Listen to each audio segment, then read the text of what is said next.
नीट पेपरफुटी प्रकरणात लातूरमधील नामांकित RCC coaching क्लासेसचे संचालक शिवराज मोटेगावकर यांना सीबीआयनं ताब्यात घेतलंय। नीटच्या प्रिपरेशनसाठी ह्या मोटेगावकर सरांचा लातूर पॅटर्न नाक्यात देशात प्रसिद्ध आहे। त्यांची वार्षिक उलाढाल कोटींच्या घरात आहे। काही दिवसांपूर्वी पुण्यातून लातूरमधीलच PV कुलकर्णी यांना या प्रकरणात अटक करण्यात आली होती।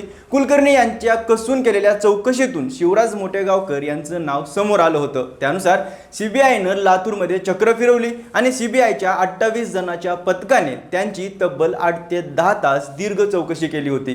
त्यानंतर आता मोटेगावकर यांना अटक करण्यात आली। मोटेगावकर यांच्या इन्स्टिट्यूटने घेतलेल्या मॉक टेस्टमधील तब्बल 42 प्रश्न थेट नीटच्या मुख्य परीक्षेत जसेच्या तसे आले होते असा धक्कादायक आरोपही एका विद्यार्थ्याच्या पालकाने केलाय।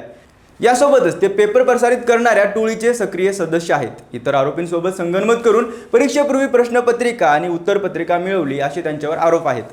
त्यांच्या निवासस्थानी केलेल्या झाडाझडती दरम्यान त्यांच्या मोबाईलमध्ये नीट UG 2026चे फुटलेले प्रश्न सापडले। याशिवाय तपासादरम्यान असेही समोर आले की त्यांनी परीक्षा झाल्यानंतर फुटलेल्या प्रश्नपत्रिका नष्ट करून पुरावा देखील नष्ट केला।